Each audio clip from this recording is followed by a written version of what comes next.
नमस्कार, रिपोर्ट राजस्थान में आपका स्वागत है। मैं हूं कर्णिका। तो शुरू करते हैं इस वक्त की बड़ी खबरों के साथ। भारत की सशस्त्र सेनाओं द्वारा अंजाम दिए गए ऑपरेशन सिंदूर में आतंकी संगठन जैश-ए-मोहम्मद के प्रमुख मसूद अजहर के परिवार के 10 लोगों की मौत हुई है।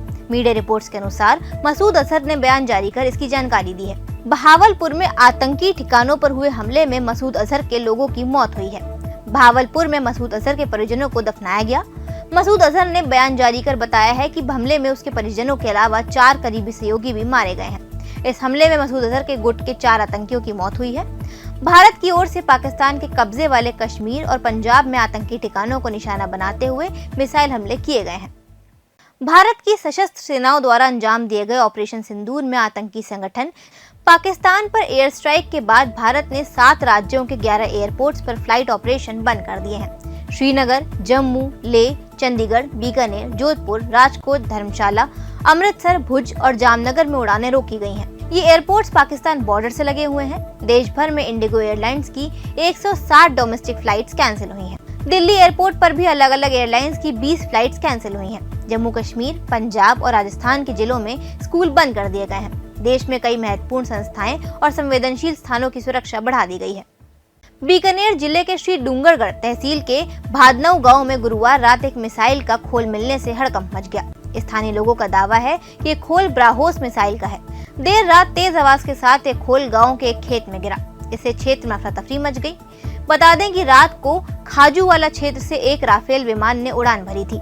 घटना के बाद क्षेत्र में सेना व प्रशासन ने मोर्चा संभाल लिया है। ऑपरेशन सिंदूर के बाद पूरे राजस्थान में हाई अलर्ट घोषित कर दिया गया है। बीकानेर में सभी स्कूलों को एहतियातन बंद कर दिया गया है।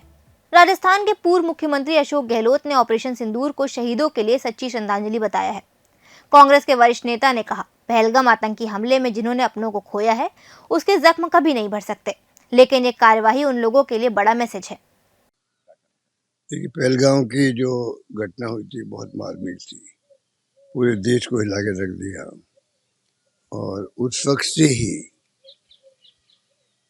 से लोग भी इंतजार कर रहे थे और देश के विपक्ष ने भी, राहुल गांधी जी समेत सबने एक स्वर में कहा कि हम सरकार के साथ में हैं। जो भी कदम उठाना चाहते हैं वो इन आतंकवादियों को नेस्तनाबूद करने के लिए उठाएं। और अभी भी जो खबरें आ रही है सुबह सुबह, उसमें तो ये आ रहा है कि पाकिस्तान में जो उनके सैन्य ठिकाने हैं उस पर कोई हमला नहीं किया गया है। सिर्फ जो आतंकवादियों के जो अड्डे हैं उनको 9 जगह एयर स्ट्राइक किया गया है, उनको नेस्तनाबूद करने का एक्शन किया गया है। तो मैं समझता हूँ कि अब ये तो स्थिति अब मालूम पड़ेगा कि क्या टर्न लेता है स्थिति। पूरी जो कवायद है ये जो इंडिया की तरफ से शुरू हुई है और जिस प्रकार से रिएक्शन आ रहे हैं पाकिस्तान के, वहाँ के आर्मी ऑफिसरों के और वहाँ से मीडिया की खबरें आ रही है, अब ये वक्त बताएगा, आज दिन को मालूम पड़ेगा कि ये क्या मोड़ लेती है। राजस्थान का एकमात्र हिल स्टेशन माउंट आबू अब आबूरास तीर्थ नाम से जाना जा सकता है। स्थानीय निकाय विभाग ने माउंट आबू नगर परिषद को एक पत्र लिखकर इस बदलाव पर टिप्पणी मांगी है। तीर्थ घोषित होने के बाद यहाँ शराब और मांस पर पूरी तरह से प्रतिबंध लगा दिया जाएगा। मुख्यमंत्री कार्यालय में इस विषय को लेकर कई बैठक हो चुकी हैं। 1 अप्रैल 2025 को नगर परिषद को पहला पत्र भेजा गया। इसके बाद 25 अप्रैल को रिमाइंडर भी भेजा गया। ये पत्र नगर परिषद के संयुक्त विधि परामर्शी लेखराज जागृत की ओर से भेजा गया है, जिसमें तत्काल तथ्यों सहित जवाब मांगा गया है। इस जानकारी के सामने आने के बाद होटल व्यवसायियों और व्यापार संगठनों ने विरोध शुरू कर दिया है। राजस्थान के बयावर जिले के रायपुर उपखंड के कुशालपुरा गांव में अतिक्रमण हटाने गई पुलिस टीम पर ग्रामीणों ने अचानक हमला कर दिया। ये कार्यवाही खातेदारी भूमि से अतिक्रमण हटाने को लेकर की जा रही थी। इस दौरान आक्रोशित ग्रामीणों ने पुलिस की बुलेरो और पत्रकार गोविंद सेन की ऑल्टो कार को आग के हवाले कर दिया। घटना के दौरान हुए पथराव में एक आरएसी जवान घायल हो गया। सूचना मिलते ही तहसीलदार पुष्पेंद्र पांचल सहित कई प्रशासनिक अधिकारी मौके पर पहुंचे और हालात पर काबू पाया। बयावर जिले में भीम के पास मंगलवार शाम कुकड़ा रोड पर तेज रफ्तार पिकअप अनियंत्रित होकर पलट गई। हादसे में 15 से अधिक लोग घायल हो गए। इनमें से 5 की मौके पर ही मौत हो गई। मृतकों में 4 बच्चे व 1 पुरुष शामिल है। 9 गंभीर घायलों को बयावर के अमृत कौर अस्पताल में भर्ती करवाया गया। इनमें से गंभीर हालात 12 वर्षीय सूरज को अजमेर रेफर कर दिया गया। अन्य का इलाज अमृत कौर अस्पताल के ट्रॉमा वार्ड में चल रहा है। ये हादसा उस समय हुआ जब पिकअप में सवार करीब 30 लोग पाली जिले से दर्रा गांव में मायरा समारोह से लौट रहे थे। बयाना उपखंड के गांव कारवारी में मंगलवार को एक युवक खेत में बने कच्चे कुएं में काम कर रहा था। तभी अचानक ढा गई और युवक कुएं में दब गया। घटना की जानकारी मिलते ही प्रशासन व बचाव दल मौके पर पहुंचा और रेस्क्यू ऑपरेशन शुरू किया गया। करीब 10 घंटे से अधिक समय तक चले ऑपरेशन के बाद देर रात युवक का शव बाहर निकाला जा सका। पुलिस ने शव को बयाना के राजकीय अस्पताल की मोर्चरी में रखवाया, जहां पोस्टमार्टम और पंचनामा की कार्यवाही के बाद शव परिजनों को सौंप दिया गया। पाकिस्तान पर भारत की बीती रात हुई एयर स्ट्राइक ऑपरेशन सिंदूर के बाद जैसलमेर में लोगों ने खुशी जाहिर की। भाजपा नेता कांवरज सिंह चौहान के नेतृत्व में स्थानीय नागरिकों ने भारत माता की जय के नारे लगाए और तिरंगे लहराकर सेना का उत्साह बढ़ाया।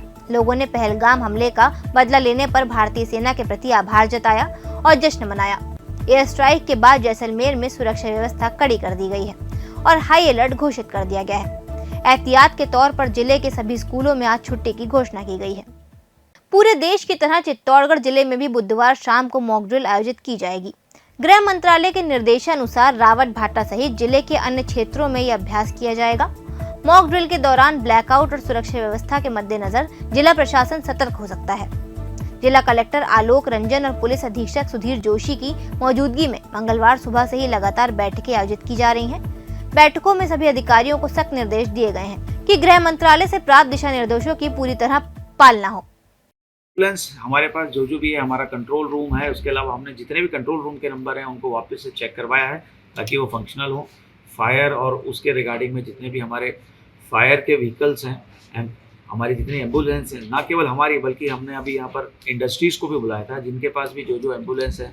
कल हमने चित्तौड़ में एक एक्सरसाइज कल भी करी थी, जो यहाँ पर हमारा डिपो है, उस ऑयल डिपो में हमने एक एक्सरसाइज करी थी और हमने देखा था कि हम आसपास जहाँ से भी फायर ब्रिगेड है वो मौके पे पहुँची थी। तो ज़िले में जहाँ जहाँ भी अवेलेबल है हमने उसको तो चिन्हित किया ही है, बल्कि इस मॉक ड्रिल के लिए लोगों तक भी हमने एक संवाद पहुँचाया है जिससे कि वो भी अपनी प्रेरणा से कहीं कोई सहयोग करना चाहे, किसी के पास कोई साधन हो तो वो कर सके। इस वक्त के लिए फिलहाल इतना ही। देखते रहिए रिपोर्ट राजस्थान।